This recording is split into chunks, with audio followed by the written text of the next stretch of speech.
I'm Hugh Patrick, Director of the Center of Japanese Economy and Business, which we call CJEB, at Columbia Business School. On behalf of CJEB, I want to welcome you all to today's event, Japan's General Election, What's Happened and What It Means, which we're holding in partnership with the Weatherhead East Asian Institute. Prime Minister Shinzo Abe's decision at the end of September to dissolve the Diet and hold a snap election on October 22nd was a surprise, though in retrospect it certainly was clever. Abe had been having to deal with a couple of scandals for some months, and his efforts to sustain his position had the potential risk of reducing his majority control. His opponent, Yuriko Koike, had demonstrated her popularity in being elected governor of Tokyo, and she had moved to form the new political party, Kibo no To, the Party of Hope, shortly before Abe's election announcement. And then Abe and the Liberal Democratic Party were set to go head-on-head with her and her party. But then over the course of the few weeks of the election, it seemed to me, and I think it became clear to everybody, that she was not really prepared to challenge the LDP. Nevertheless, I thought the election process itself was fascinating, surprising, and tumultuous. The Party of Hope and Koike fizzled. The Democratic Party, earlier the major opposition party, somehow evaporated or collapsed. And the Constitutional Democratic Party of Japan, CD, I'm now having to learn these new initials, CDPJ, led by Yukio Edeno, suddenly appeared and did well. Coupled with fear stroked by North Korea's ballistic missile tests and nuclear developments, Abe was able easily to keep his place as prime minister and secure his party's power. Today, Gerald L. Curtis, I'm not used to saying L, but that's what it says here, Jerry, Burgess Professor Emeritus of Political Science, and Takatoshi Ito, Professor of International and Public Affairs, will dissect, it says, anyway, they'll tell us what happened over the tumultuous few weeks between Abe's announcement and the lower house election. You know both these distinguished scholars, so I'm not going to introduce them in any detail. Now that Gerry Curtis has stopped teaching and serving on committees, he is spending even more time on Japanese politics and on writing his new book on it. His network of relationships with Japanese prime ministers and other senior politicians is extraordinary. Takatoshi Ito is unique in various ways, but one particularly as an economist who is well established both in the United States and Japan. And he too has a special high-level set of networks in both countries. Taka and Gerry together make Columbia unique in its expertise on Japan's political economy. After each of them have spoken and then engaged in a dialogue with each other, we'll open the floor for questions from the audience. So first, please join me in welcoming Gerry Curtis.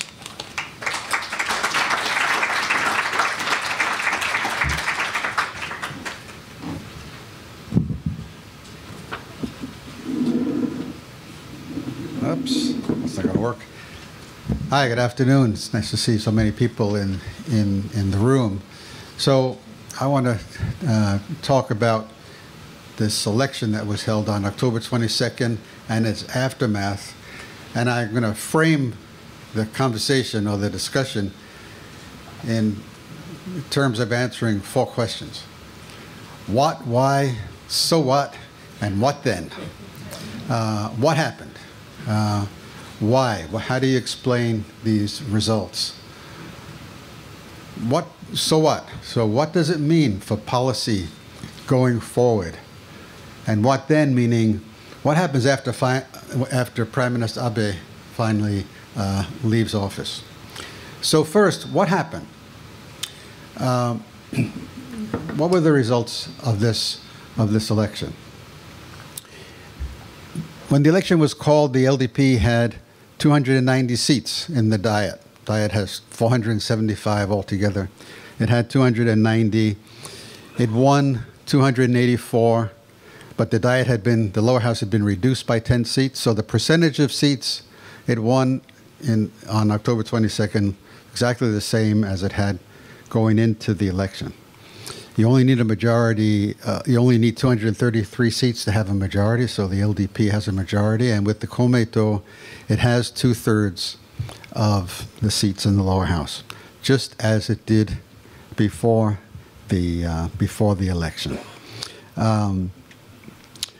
Kibo no To, the party of hope, or Kibo no Naito, the party that lost all hope, or as some jokingly refer to it, it went from Kibo to Zetsubo to Shibo, from hope to disappointment to dead party. It went into the election with 50 seats that had been, previously members of the Democratic Party that joined the Hope Party. Went in with 57 seats.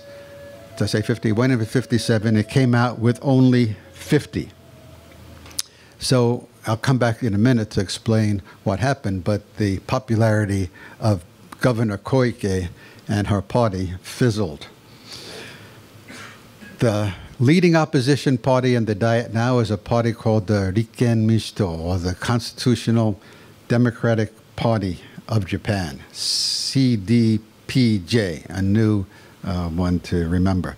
It went from having 15 seats before the election was held, members of the Democratic Party who joined this Rikken Minshito, to having 55. As I said, it's the largest opposition party. The Communist Party. The Communist Party made a deal with the Constitutional Democrats to support their candidates in single-member districts. So the Communists withdrew 68 candidates from the single-member districts so that the Constitutional Democrats did not see the left vote divided between them and the Communists. The result was that a lot of these Constitutional Democrats won, and the JCP lost a lot of seats, went from 21 before the election to only 12. So it's an interesting change in Communist Party strategy. They can't win many seats, but now the Constitutional Democrats cannot win without the support of the Communists. It gives them a lot of influence over the largest opposition party in the Diet. A lot of Democrats, when the election was called, didn't join the Kibo party. They didn't join the Constitutional Democrats. They ran as independents. 22 of them were elected. And they include some of the most experienced senior politicians in what was the Democratic Party. From Prime Minister Noda, Finance Minister Azumi, Foreign Minister Okada, several others. And they're sort of hanging out there in suspended animation, not knowing where to go or what to do next. And then there's this party that Hashimoto Toru founded in Osaka called the Ishin, or Innovationist Party. Their future is behind them, in my view. They've lost some seats. They only got 11 seats. Hashimoto's not coming back to politics, I don't believe. It's an Osaka-based regional party. And then there's the Social Democratic Party, the old JSP, the old Socialist Party, which once was the largest party in the Diet, and now has 2 seats in the lower house and 2 in the upper house. What does this picture tell you? There's one big party, which is the LDP, in coalition with the Komeito. And then there's all these other opposition parties dividing up the anti-LDP vote. The voting rate was the second lowest in post-war history, the lowest being in the previous election. It was 52, a little more than 52%, and this time it was 53%. But your election systems, particularly this one with single-member districts and proportional representation, it distorts. There's no direct. It's not like a pure PR system where the percentage of the votes more or less is the percentage of the seats that party gets. The LDP won 47% of the vote, of the popular vote, in single-member districts, and only 33% in the proportional representation districts, but it got 61% of the seats. Not difficult to understand. Reason why? Why? Because it was the result, as I've indicated, multiple candidates running in single-member districts. There were 2 or more opposition party candidates in 78% of the single-member districts. In nearly 80% of the single-member districts, the LDP candidate was confronted by at least 2, in many cases 3, opposition party candidates. So you didn't need a majority to win. You just needed to get more than any of those opposition parties. What is curious about this election, as I think a lot of you are aware, is that Abe's popularity had plummeted before the election was called. It was 37% in the last Nikkei poll before the election was held. But he decided to call a snap election because, as unpopular as he was, the Democrats were in far worse shape. And he knew he'd be helped by the North Korean issue.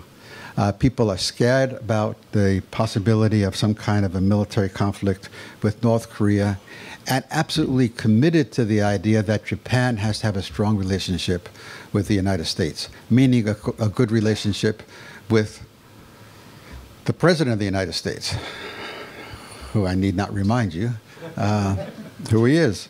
And the idea that, and the awareness that Abe has been successful in forging a really quite close personal relationship with Donald Trump, all played into the LDP's hand. On the other hand, the opposition was a mess. I don't want to go into a great amount of detail here, but the Democratic Party had chose a new leader at the beginning of September, Mr. Maehara, who is kind of more on the conservative side and wanted to cut off and oppose the alliance with the communists. But Maehara no sooner became prime minister than he faced a scandal. The woman he had chosen to be the Secretary General of the party, a woman named Yamao, got caught up in a scandal, in a sex scandal, and Governor Koike, the governor of Tokyo, had decided that she was going to form her own party. So the LDP ran a public opinion survey of its own. It's not been published, but I know of it. It was taken the weekend that Maehara became head of the Democratic Party, and it indicated the LDP could win 279 seats. And it was then that Abe decided to call the election. Perhaps the most important reason for the timing being to get the election over with before this Kibo party, the Hope Party of Governor Koike, could get organized and recruit candidates. But then something happened that the LDP did not expect. And it was that Mr.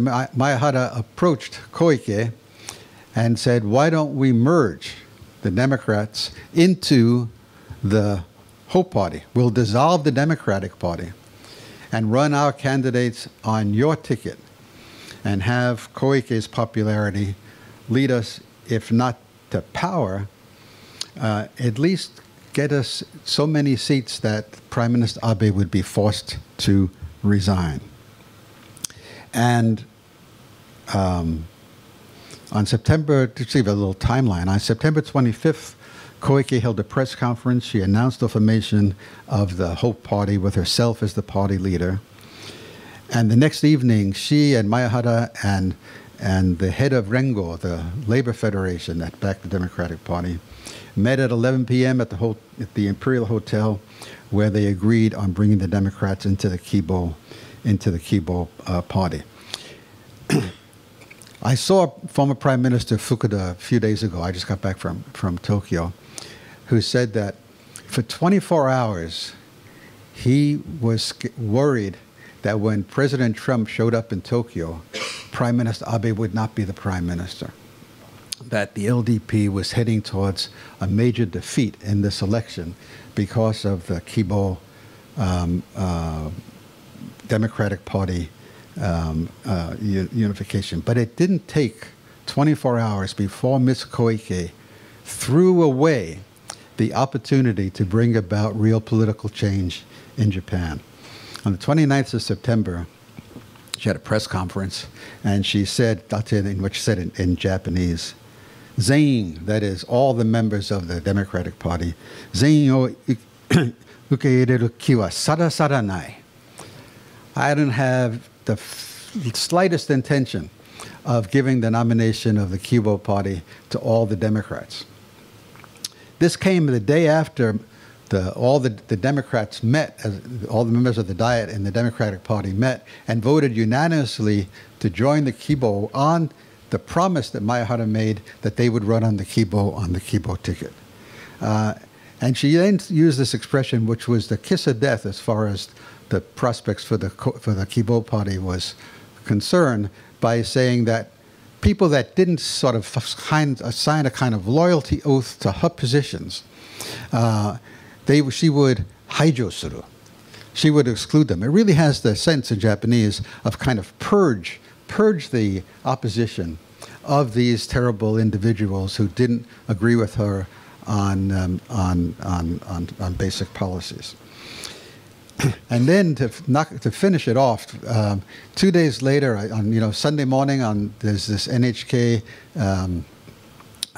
Nichio Toronkai, and this fellow that she had on as her supporter, two-time Diet member, unknown fellow named Wakasa Masaru, went on TV and stupidly said the truth, which was that we're not going to win the majority in this election. Our goal is to win it in the next election. And it's perfectly fine for Koike not to run for the Diet. She should stay as governor of Tokyo. He kind of spilled the beans that she probably was not fully committed to this race. It was a beginning of the end for the popularity of Koike's party.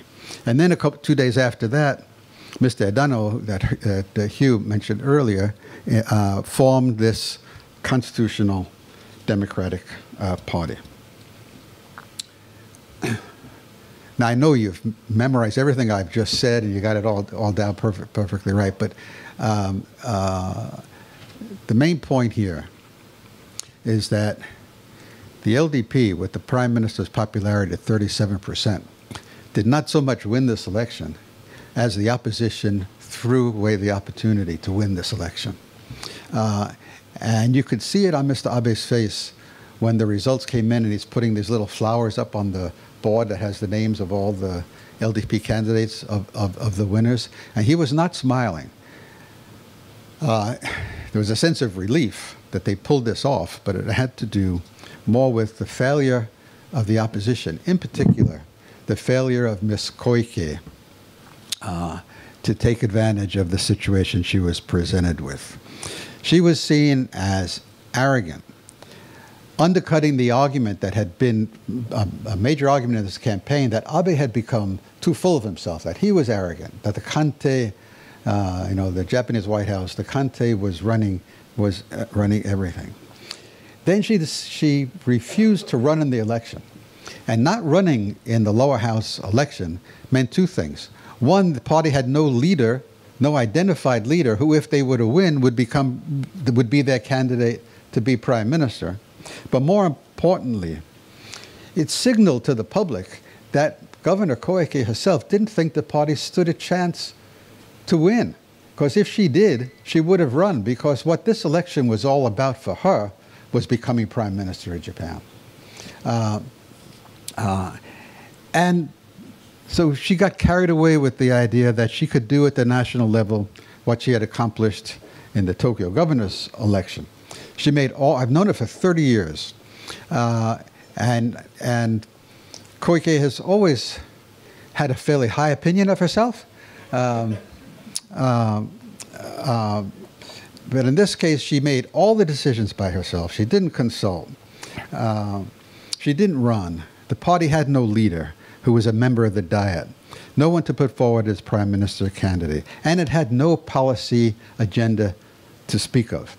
Where she differed with the LDP was she called for further postponement of an increase in the consumption tax, but advocated free education and all the other things that the LDP was promising, but without indicating where the revenue would come to pay for it. And the result was that she made Abe's commitment to raise the consumption tax and to use it for these purposes to be more responsible than her own. And on foreign policy, she's indistinguishable from the LDP, especially from the LDP more right-wing elements.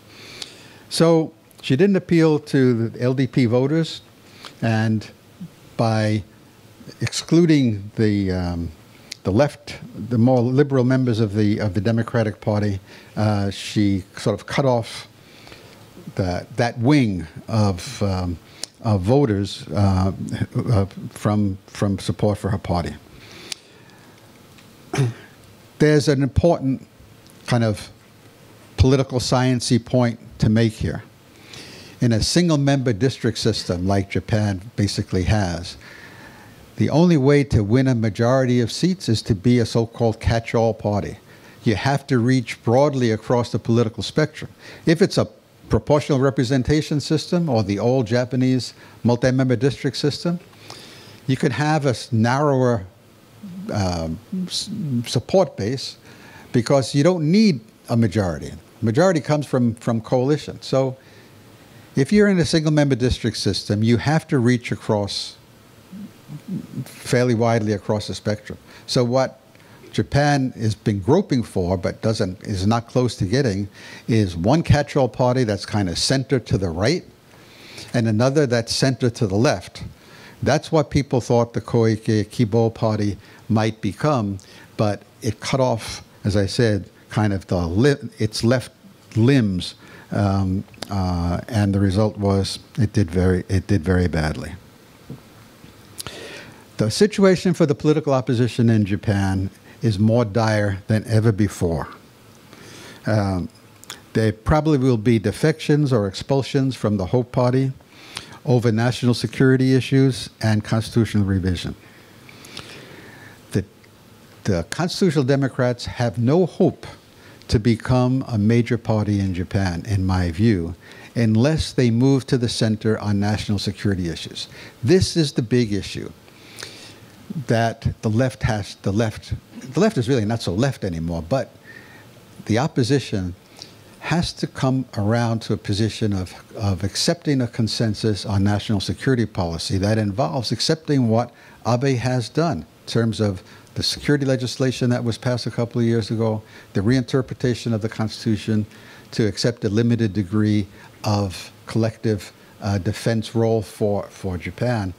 Until that happens, given the state of the world, given the North Korean threat, given China's rising power, given the importance of the U.S. alliance, I can't imagine that the Japanese voters will bring to power a party that rejects the security legislation that underwrites the guidelines that the U.S. and Japan have signed, the revised guidelines for defense cooperation, that would throw the U.S.-Japan alliance into jeopardy. But that is the situation they face.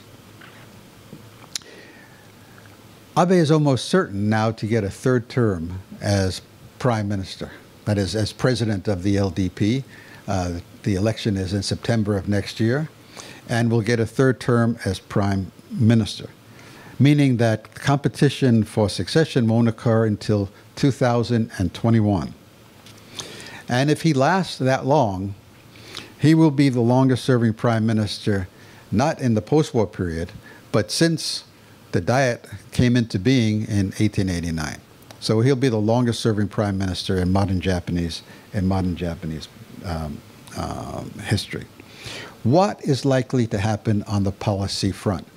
I'm looking forward to hearing what Taka has to say about this on economic policy. But this is my sense. Abe has 2/3 of the seats in the lower house. He had 2/3 of, the LDP had 2/3 of the seats before this election was held. Why would you think that with his popularity lower now than it was before, why is he going to be able to accomplish things over the next 4 years that he did not accomplish over the past 5 years? I put this question to a number of senior LDP politicians at a panel I was moderating just about a week ago, and said, why should we expect new, bold, dramatic, important things to happen? And if they are to happen, what exactly do you plan to do over the next 6 to 12 months that would show that this would happen? And I can tell you, there was no answer. There was a lot of filibustering of the question, but no answer. My sense is that they don't have an agenda. There is no economic agenda. There'll be incremental change. There's always some incremental change, more or less in the right direction. But I don't see the big changes coming down the pike. The diet has just been open for 5 weeks or so, but the government has decided to put forward no legislation. There'll be the prime minister's speech, question time for the opposition, and then it will close. Everything's been put off until next year. Constitutional revision. There is now more than 2/3 of the members of the Diet who favor, in principle, the idea of revising this Constitution, who agree with the notion that 70 years after it was adopted, there's no reason not to revise the Constitution if there is a reason to revise the Constitution. So the issue is no longer, is there support for constitutional revision? The issue is, what constitutional revision is there support for? And the answer, as far as I can see, is that there is no consensus on what should be revised. Most specifically, there is no agreement on revising Article 9 of this Constitution, which is what Abe wants to accomplish. So he says, and I believe he means what he says, that he would like to have a revision of Article 9 be passed by the Diet by 2019 and put to the public in a referendum. And the current thinking in the LDP is to time this with an upper house election that's going to be held in the summer of 2019.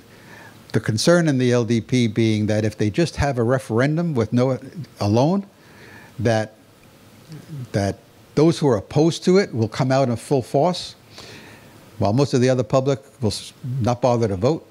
So by timing it with an upper house election, they can get a lot of LDP voters out to the polls and hopefully to vote for this amendment. But getting an agreement on initiating this referendum is very close to impossible, in my view. There is no agreement, even in the LDP, much less between the LDP and the Hope Party and others, about how to revise Article 9, whether to add this additional clause that Abe has talked about, sort of recognizing the legitimacy of the self-defense forces. And if he were to be successful in initiating this referendum, and then it were to fail, then you'd have a major problem on your hands, because it would mean that the public has rejected the idea that the self-defense forces are legal.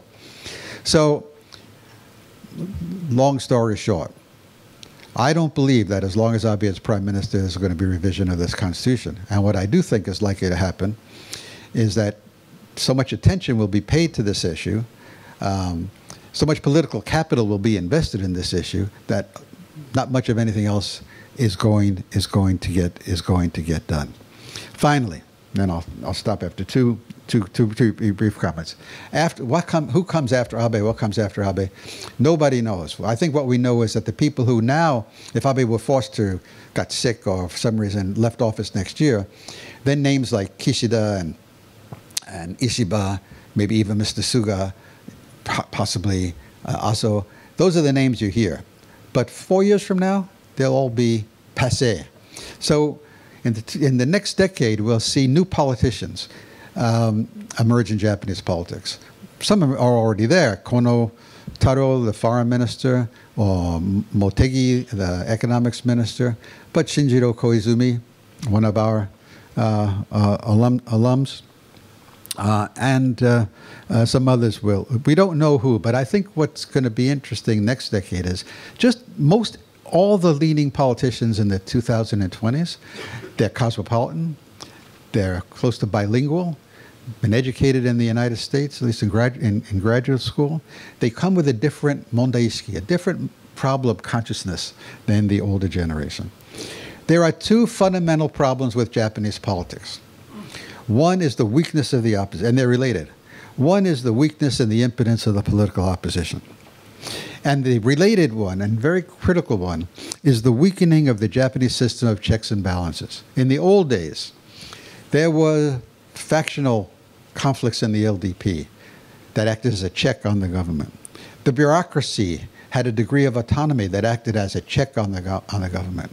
The Socialist Party, with its 1/3 of the seats and strong public support for some of its key positions, was a check on the government. The media was a much more forceful check on the government than it is today. All of these checks and balances, that system has weakened while the Kante's power has increased. This is so the problem Japan faces is, how do you have a one-party dominant competitive political system in which a healthy system of checks and balances operates? It does not operate today in the way that it had in the past. That's the fundamental problem. But I'll stop here, let Taka come up here and talk some more. Then we'll have a little discussion among ourselves, and we'll open it up for your questions. I'm sure you have many. Thank you.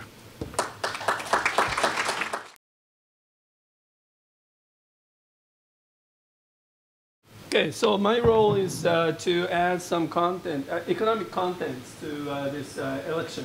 Okay, so I will go fast on the topics that Gerry already covered. And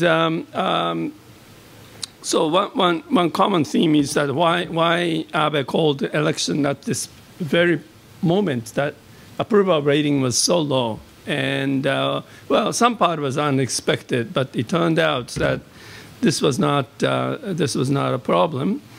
And major reason is the opposition split up, and so it was lucky element there. But from economics point of view, it was very strong economy, and from those aspects, I think he had reason to win. Now, what now? Then some people think that Abe will spend so much time and so much political capital on constitutional amendment. Everybody knows he will push for it. But is that bad or good for Abenomics? Okay, so you spend time and energy on constitutional amendment. He doesn't have time and energy to push Abenomics. Or is there any reason to believe that he will do more on the Abenomics, basically third arrow of Abenomics? That's a question I want to explore. And my conclusion is that, yes, he will do more on Abenomics precisely because he wants the high approval rating to push for the constitutional amendment. Somehow, Japanese public is pacifist, and they were, we were taught to be pacifists. So it's very difficult to shed those pacifist clothes, and the constitutional amendment, even to give self-defense force constitutional raison d'etre, is unpopular or not popular enough to give him the easy way to carry out. To writing self-defense force is constitutional as a third clause of the Article 9, only has 44% support. 44, less than majority. It seems to me it's amazing, but so unpopular to have this kind of constitutional amendment, which makes the Japanese self-defense more legally based. So my reasoning is that Abe needs Abenomics, which is popular, to compensate the possible decline in the approval rating from pushing this constitutional amendment. So I'm more hopeful than many of the pundits that Abenomics will be pushed to the limit in the next 4 years. Now, Gerry spent the time and went into the details of why those oppositions party of hope fizzled, right? Yes, it fizzled. And some people think that it was Maehara who was tricked by Koike, that those exclusion was happened.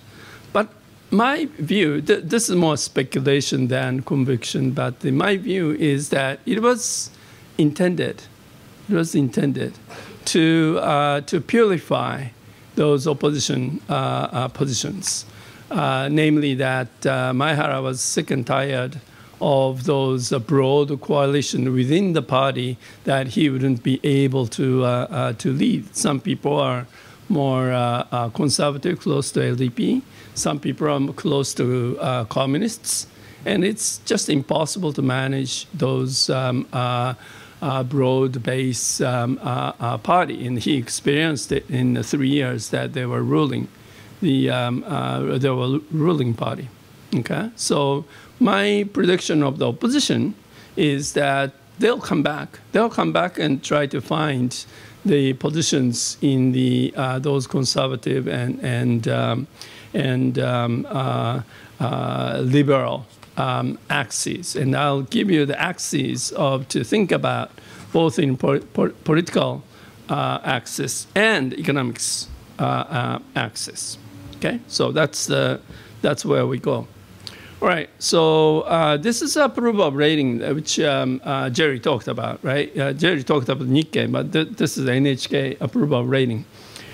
Right, so this is the election part, and the high approval rating came down so sharply, and it crossed the disapproval was higher than approval, right at the moment of the election, right?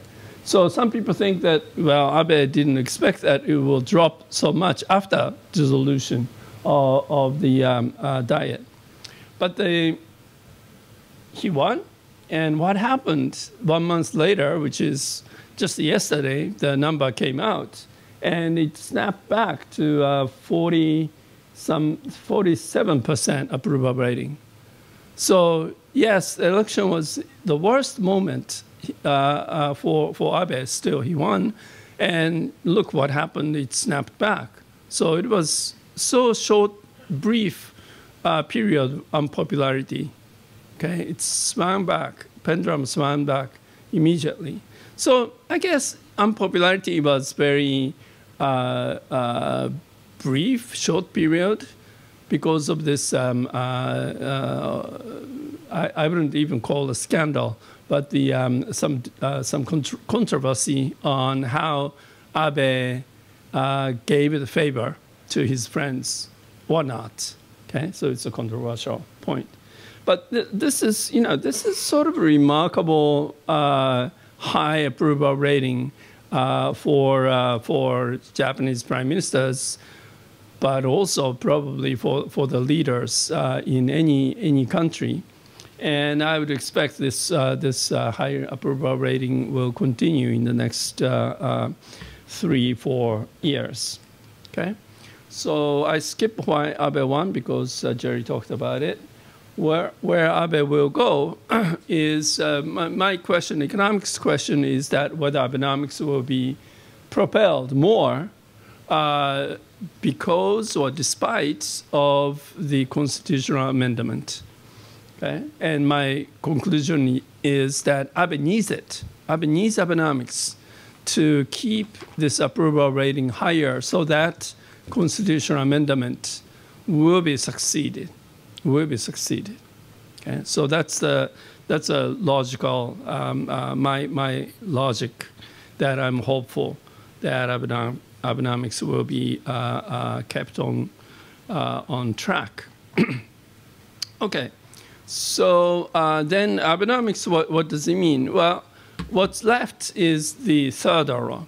And in the third arrow, labor reform is very important.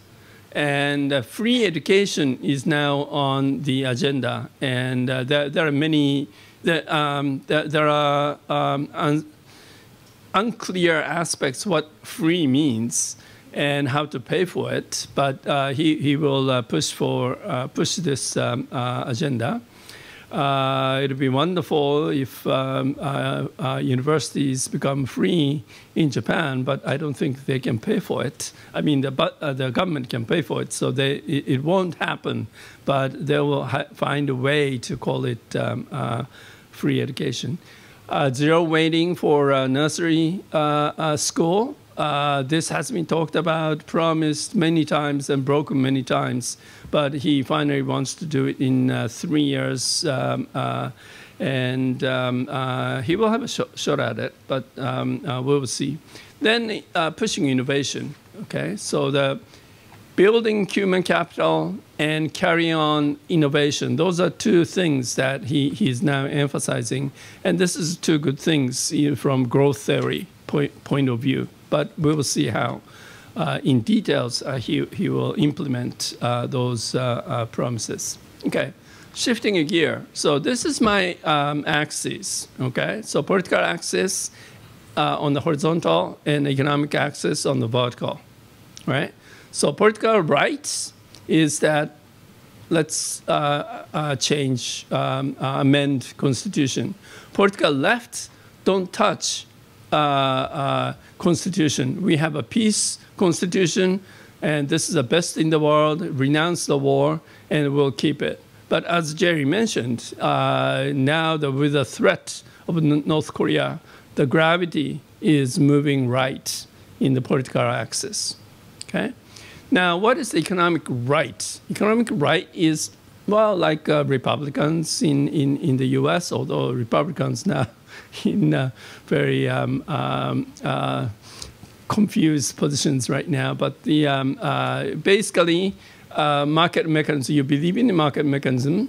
Small government is good, and pro-business. That's the political, economic right, which is up in this axis. What is economic left? Economic left means you care about the low-income people, you implement income transfer, get money out of the rich and give it to the low-income people. That's economic left. And you believe in big governments, okay? So this is the two axis, four quadrants diagram, which will be very handy to understand what's going on in Japan. Okay, so this is a bit confused. Let's go to, okay. So this is the Liberal Democrats covered political rights, but some people are towards center left.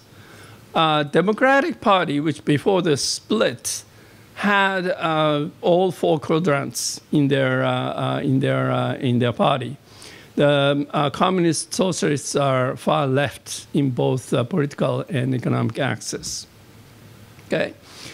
Now, the Hope, which is yellow, and Constitutional Democrats are cleanly split, right and left in political axis. So it's, I would say, it's purifying that what Koike and Maehara did, purify the opposition. And there are left and right of the political axis. The problem is the Hope, that they have to find the way to define their position on the political right, but economic right or left. Okay, they have to define.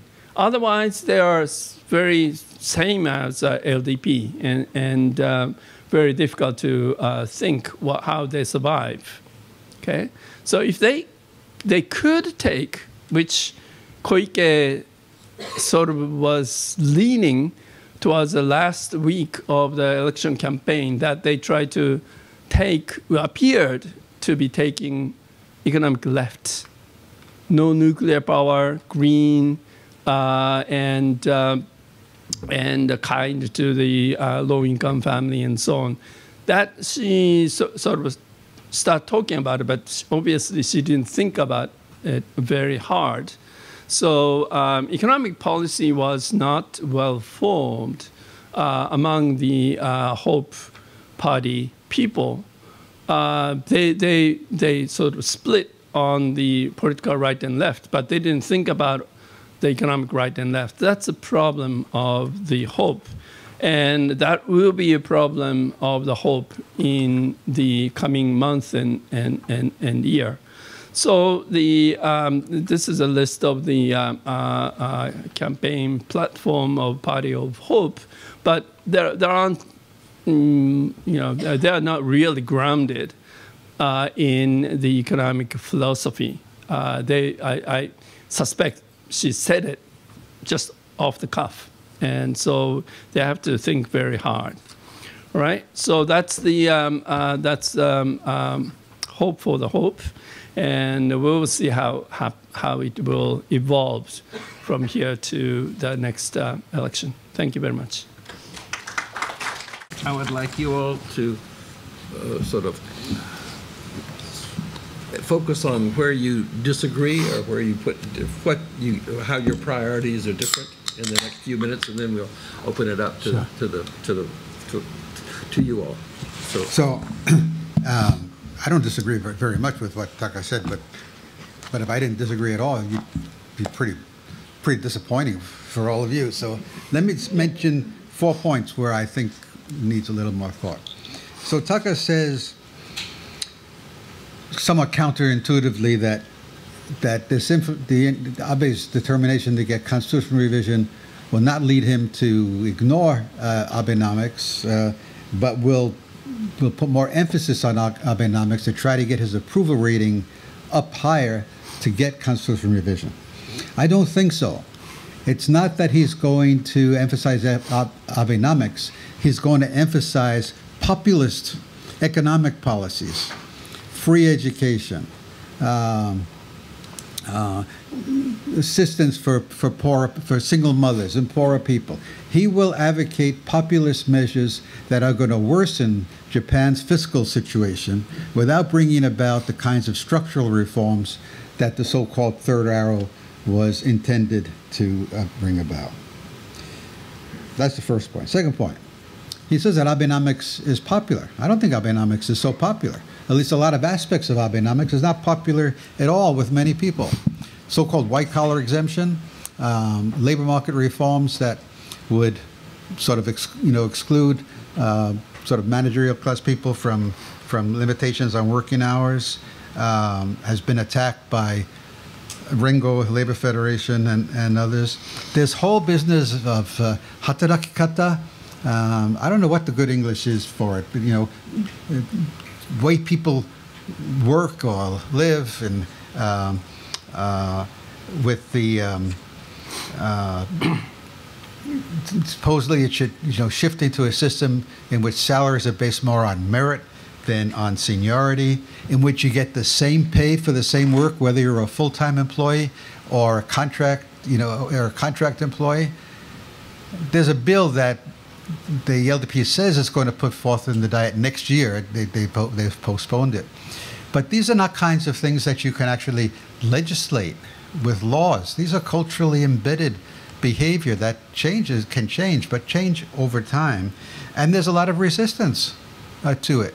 So I don't see the connection between emphasizing Abenomics and getting constitutional revision. First of all, I don't think one leads to the other. But more importantly, I don't believe that we're going to see much of significance in a third arrow structural reform. The third point is about purifying the left. A lot of people make this argument. I think it's fundamentally wrong, or fundamentally based on a misunderstanding.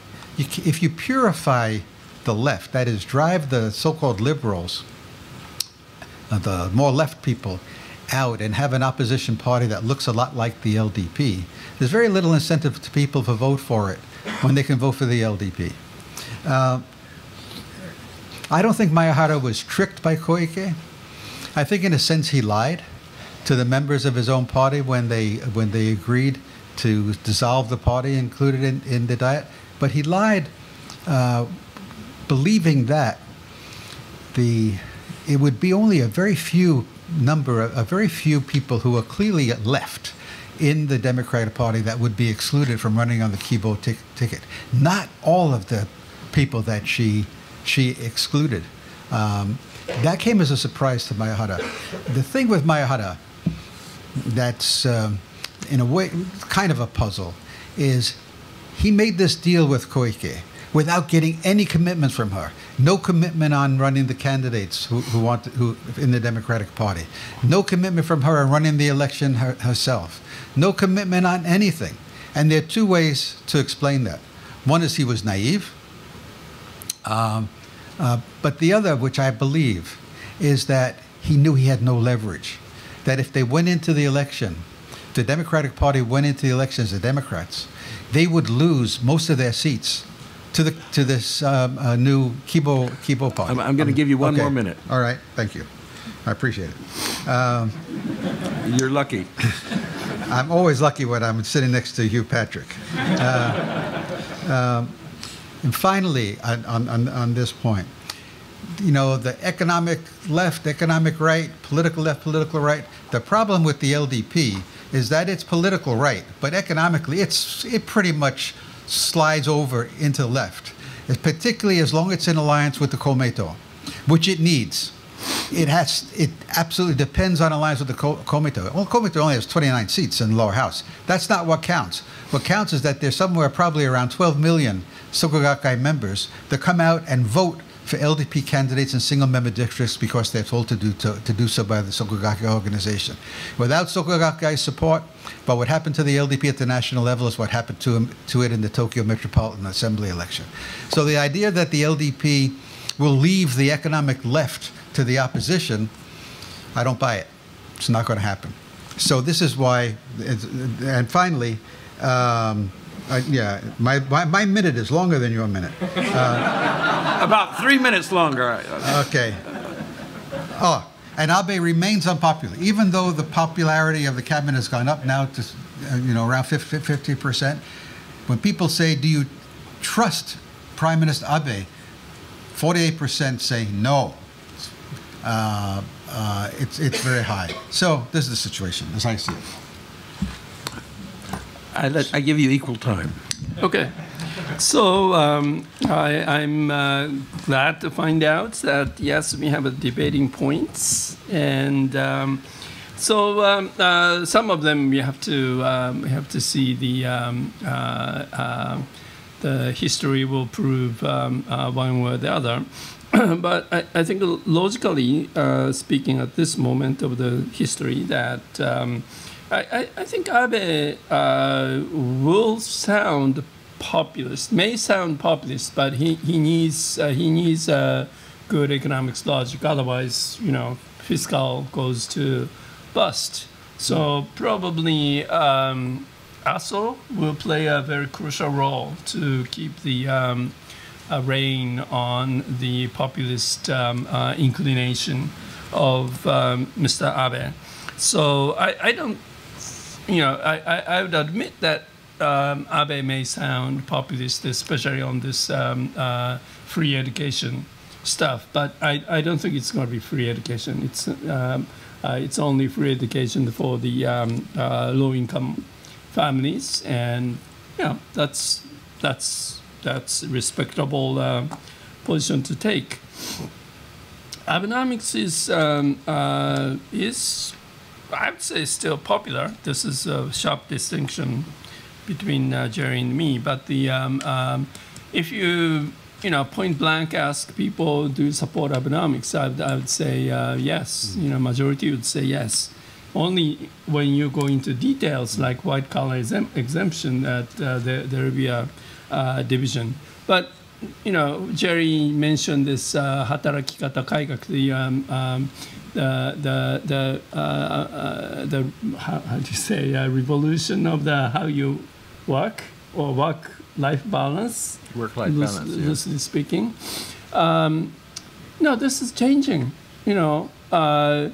The one woman committed suicide in working in Dentsu, which is a big advertisement PR company, and that changed whole thing about how long the overtime work could be allowed, and this has become the movement, and I think it is making a huge change in the value or unvalue of the overtime work. So slowly, but one by one, I think those problems are attacked. Purifying the oppositions. I think this is a more speculative thing. So I will leave it as we have some disagreement in our speculation. Or Gerry may have inside track on this thing, but I don't have any inside information on this, so I will not rebut on this purification point. And yes, LDP has a Kome party, which is a more economic left party, as I showed in my diagram. This may continue to some extent to probably for indefinite future, but it's not ironclad thing. And maybe if the Koike's party of hope becomes so big and very similar to LDP, they may make alliance. So future is still very uncertain. Thank you. I thought the future was pretty certain. That is to say, I thought Abe was going to be in office for the next 4 or 5 years, and that the party of hope has very little hope. But you seem to think there's a possibility that the party of hope will become a major opposition party? I think so, and I'm sure that Koike might have still bet on it. And their hope is that provide the alternative on the political rights among the political rights. So, it's like Republicans and Democrats of the U.S. Overlaps on the rights of the political axis. One thing, it seems to me that the term Abenomics has become such a broad cliche, and particularly the third arrow, the structural reform, can cover everything. That talking about it, is there Abenomics or not Abenomics, is not really important. What's important is to go looking at the more specific issues that are raised. And I was interested that not only in the supplementary budget, but in the suggestions for the use of the revenues of the consumption tax increase, Prime Minister Abe has gone to say he's going to push emphasis on education and so forth. My sense is that that's not spelled out very well at all, and this is going to be. But it's only 1.5 trillion yen for that, and still the chunk is for the reducing the deficits. So it's a compromise. Let's raise it for questions, and I've got two pros. Right, I'm going to start with David and then move to Professor Akatabe. You need a mic. Do we have a mic here?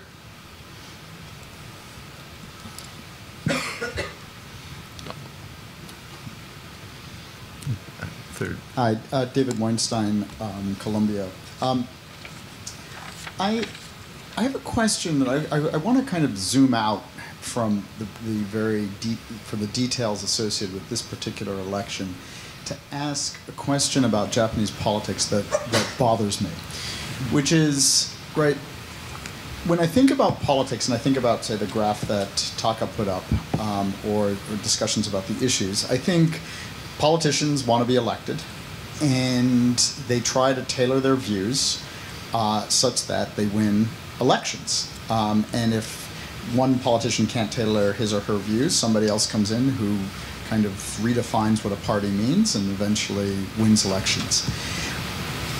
Leaving aside the personalities of this particular election, when I look at Japan, I see a real puzzle to me, which is one party has dominated Japanese politics for practically every year since, you know, the end of the Second World War. Except 3 years. Except for, I said for almost every year. I said almost every year, so since the end of the Second World War.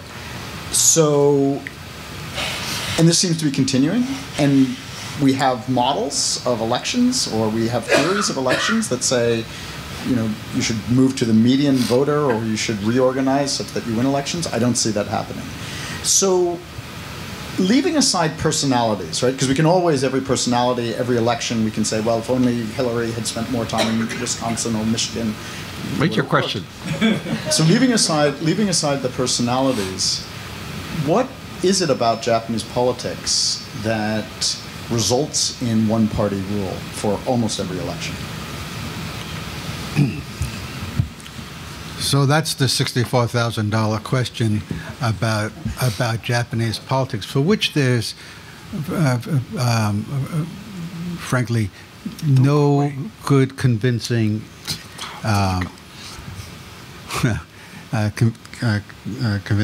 convincing answer. Or put it this way, the answer is very complicated because there's no one factor that accounts for it. So a lot of it has to do with history. The history of the opposition being dominated by an ideologically left party, the Socialist Party, Marxist Party. And it was very difficult for, and a public that was divided on key issues, especially having to do with dealing with pacifism, with the role of the Japanese military. Deeply divided, in which there was strong support for this left position, but not strong enough to overwhelm the public's interest on other issues where they were more on the right, about economic policy. And it's been very difficult for a new opposition to emerge that was not ideologically bound by these issues. This is the problem, the perennial problem. It's a perennial problem. It's not so much the Constitution. It all has to do with national security, mostly to do with national security policy.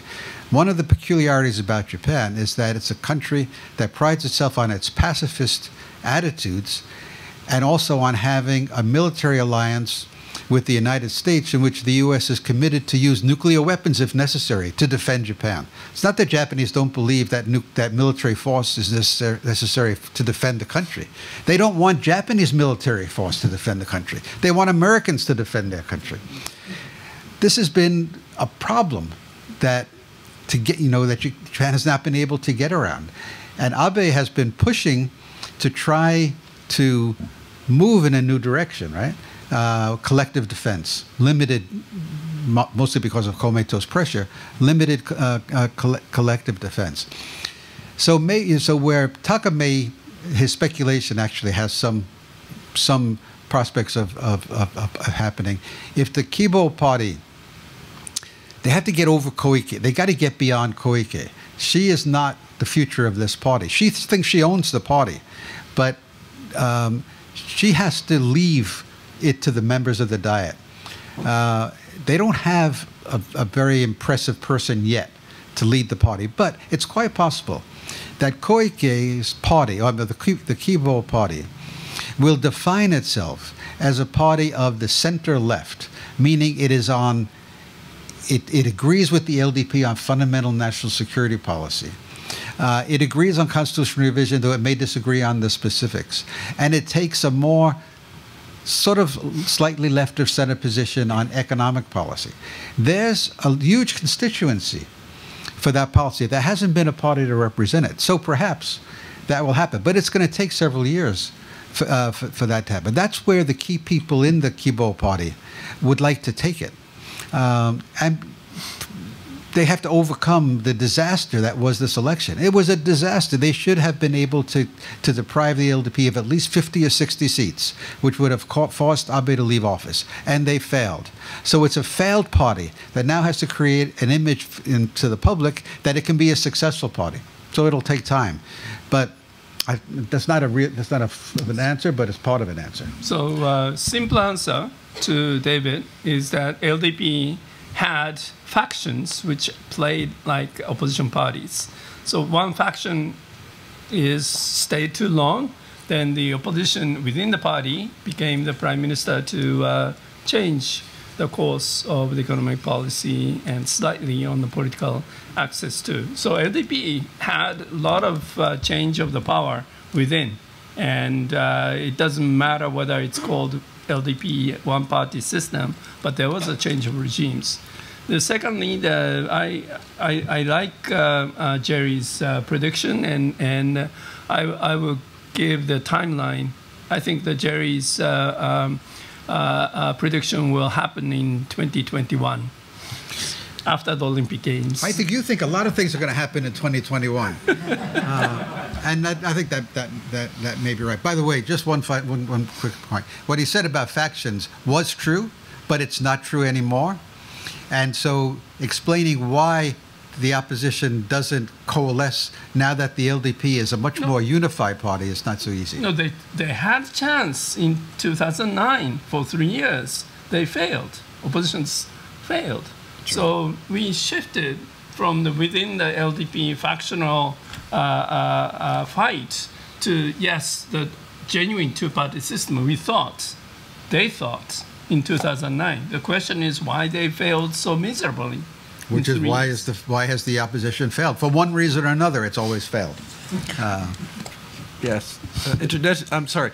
Introduce yourself, your name, and your institution. Okay. My name is Masazumi Wakatabe. I am at the CJAB right now. Thank you very much for the very fascinating and detailed analysis of Japan general election.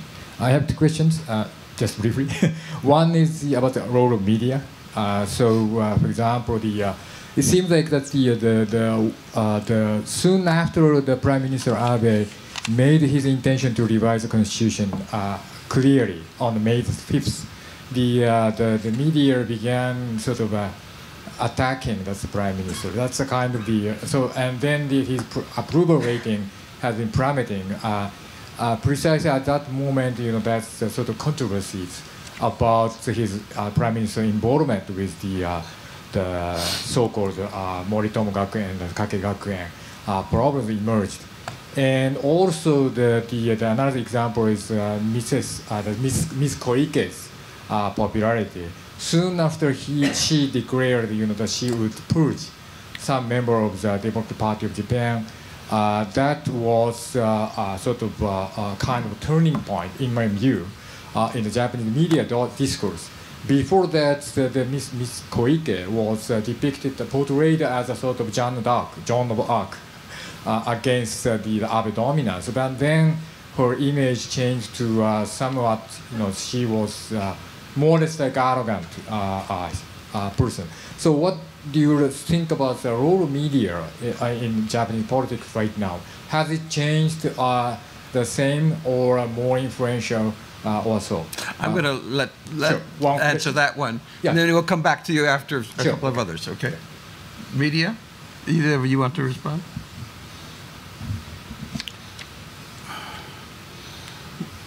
Well, the media is very divided in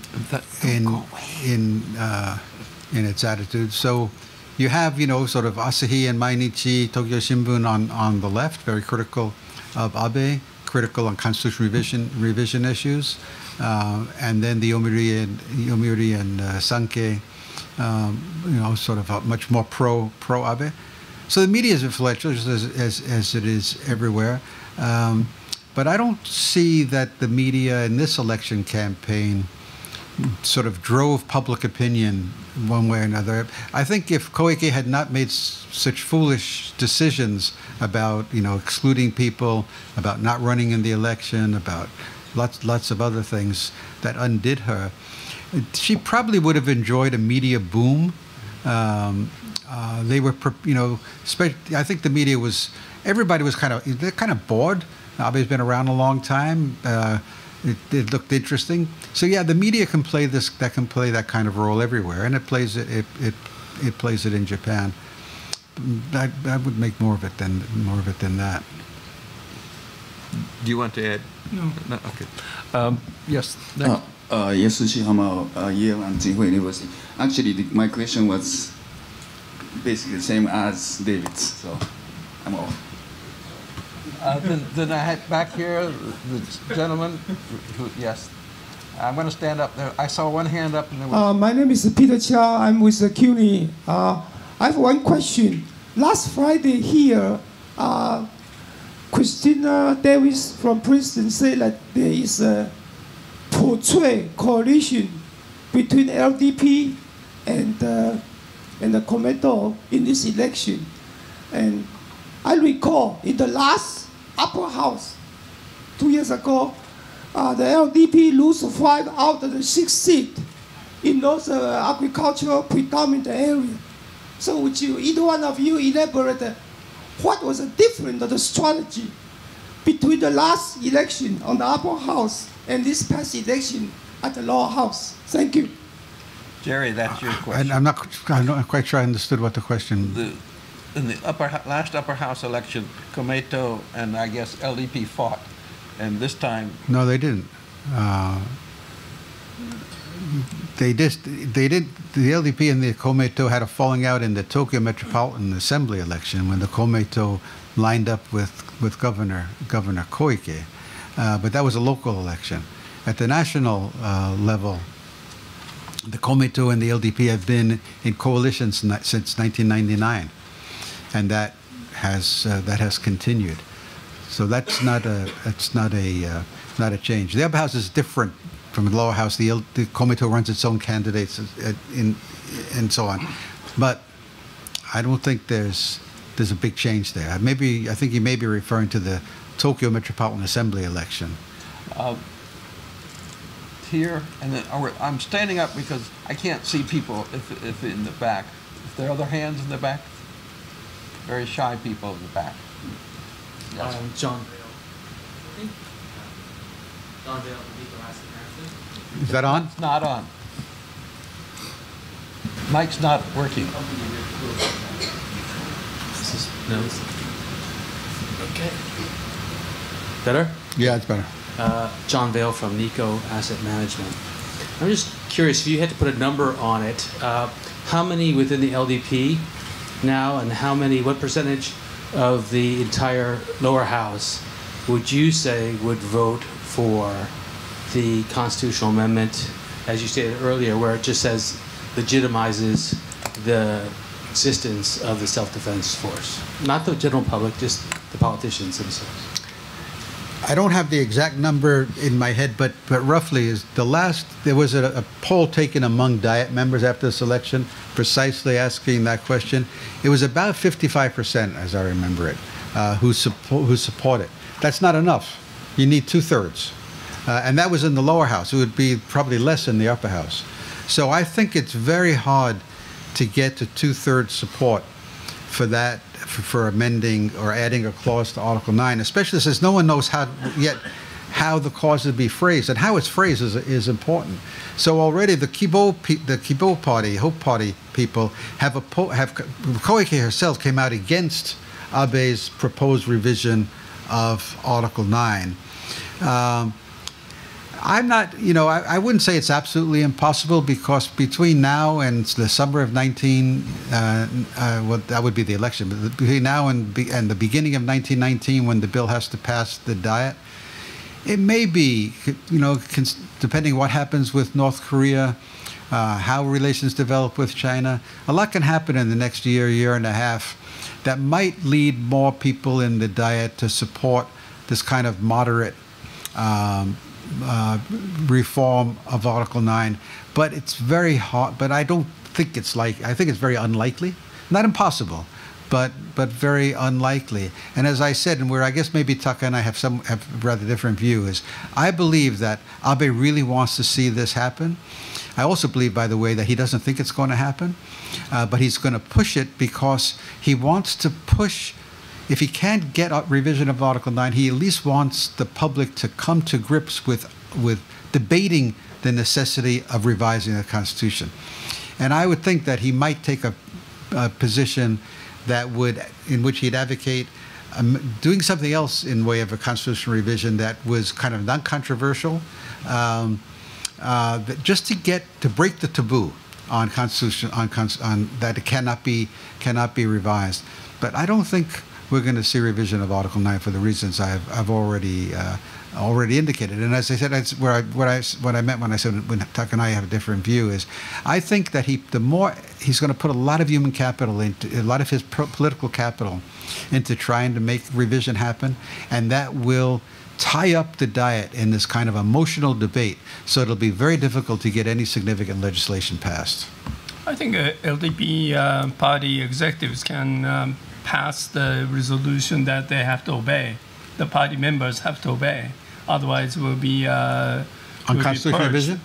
On constitutional, yeah. No, because on constitutional revision, the government has already taken the position that this is not a government bill.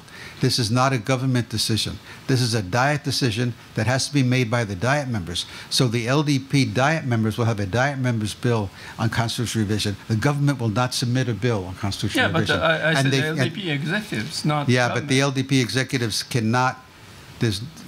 On this issue that gets to questions of personal views, there would be such a revolt in the LDP if it tried to force the members to observe party discipline on this issue, that it would create pure chaos. It ain't going to happen. That's what they said before the Koizumi dissolved for the issue of the post-bank. That was a government position, and he had the power to do it. Abe doesn't have that kind of power. No, Taka, it's not going to happen. It'll happen. Back, yes. Hi, I'm Catherine Jones from the University of Warwick in the UK and visiting I'm sorry, at the... I didn't hear your name. Catherine Jones. Thank you. And I'm visiting at the Weatherhead Institute. I just want to come back to something that Professor Curtis mentioned briefly, and that's the issue of turnout. Who is it that isn't turning out? Is there an intergenerational issue around turnout, and how could that affect the shape-up of these parties and where they direct their attention over the next 3 to 5 years? Sure. So turnout is low, as it is here and elsewhere. Turnout is lowest among the younger voters. Interestingly, the younger voters, those 18 to 30, the younger voters in Japan tend to vote more conservative than older voters. The most critical voters of the LDP are those in their 60s. So if the turnout were to increase, particularly among younger voters, it would have a big impact. But young people tend not to vote. Yeah, but the old people will become weaker to go to the voting booth in 10 years. And younger people will become old. Over here. Thank you. My name is Naru Hagiwara. I'm affiliated with the CJEB and the Weatherhead Institute. My question is about the so-called manifest or policy agenda or policy platform. At this election, nobody is interested in the manifesto. On the other side, maybe several years ago, everybody talked about the manifesto of every party. So, do you believe that this kind of situation where nobody is interested in the policy agenda, policy platform, continue, or do we return back to the election based on the policy platform? Thank you. Well, in this election, it's quite obviously there couldn't be a manifesto because it was a snap election. It was called so suddenly and nobody had time to write one. before the election was held. I think the manifesto boom is over. I always thought it was kind of ridiculous that this idea that the party would write down exactly what it would do if it came to power, and then would do exactly what it promised. This doesn't happen anywhere in the democratic world. You have a policy platform, so-called manifesto, which indicates what you would like to do, but then politics intervenes, events intervene. You do what makes sense when you're in power. You don't, if you just carried out the manifesto, you don't need politicians. All you need is bureaucrats. You pass you adopt the manifesto and then tell the bureaucrats, okay, go ahead and implement it. It didn't make any sense to me from the beginning. I always thought it was kind of a silly business, all this emphasis on manifesto, and they never really understood what it meant in Britain with manifestos. So this is an extreme this time because there was no time to even write up a policy proposal. And I can tell you, Koike and the Kibo, they had nothing. They really didn't have any policies whatsoever except to postpone the consumption tax, but spend a lot of money. You know, if the next time around, there'll be more in the way of policy proposals laid out in advance. But I hope it isn't done that the media doesn't then have a checklist to say, oh, you didn't do this, you did do that, you didn't do this, you only get, a B minus for having accomplished your manifesto promises. This is politics. This is not a homework assignment. I give you your second question. Yeah, thank you very much for asking your second question. It's about the structural reform. That's the you said that Abenomics is not so popular, but I must say that the structural reform is not so popular. I mean, that's this name has been tarnished in the Japanese media discourse, so that it's not so popular. So what can Abe do, or anyone can do about that? And the more specifically, this is for Professor Ito has already laid out several, I think, the package. But what do you think about, what do you recommend as a sort of the structural reform measures? This is a question for Gerry Curtis, Professor Curtis. Well, actually, you have, I'll let you go first. What's in the structural reform? It should be on the structural reform agenda. No, so Gerry, you mentioned the white collar exemption. So this is above certain thresholds that they would be treated as the workers with discretionary working hours and no overtime pay, but it's an annual pay. It's just like American executives, and I don't think it's so controversial, but it was labeled as the reform for no overtime pay, and that means reduction of the pay. But it's, if you make it so that people will benefit from that, and there's a chance to come back with different name. You need different name, but that's so. Wakatabe-san mentioned structural reform is, the name is, the label is tarnished, probably from the memory of the Koizumi Takenaka reform. But you just need a new label. I think the contents are good. So put it in a different bottle. So okay,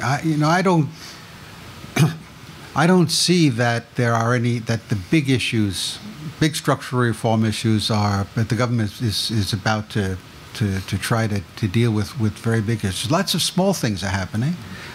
So these kind of incremental changes, I think, will continue.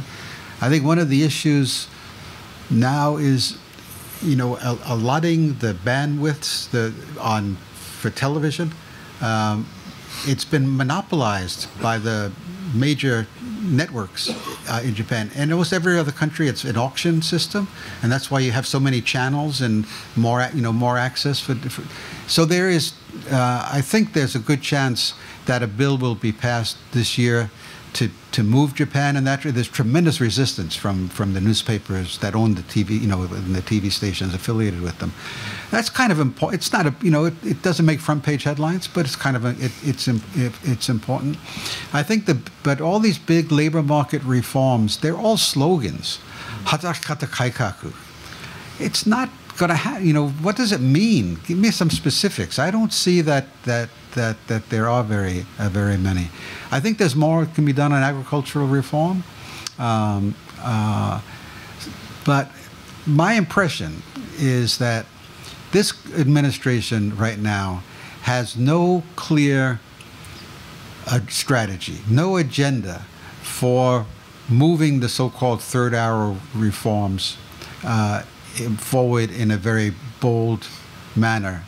I think Abe, again, to get back to the point of maybe it's a degree of difference between Taka and myself, but I think Abe's this desire to push a constitutional revision will make him shy away from dealing with structural reforms that members of the public, important sectors of the public, might find might worry are not in their interests. So we'll see more populist legislation, worsening fiscal situation, no constitutional revision, and Abe in power for the next 4 years. And you said you were uncertain. That sounded pretty certain to me. Well, we've certainly reached the time for the session. It's certainly been a great session. So please join me in thanking our speakers.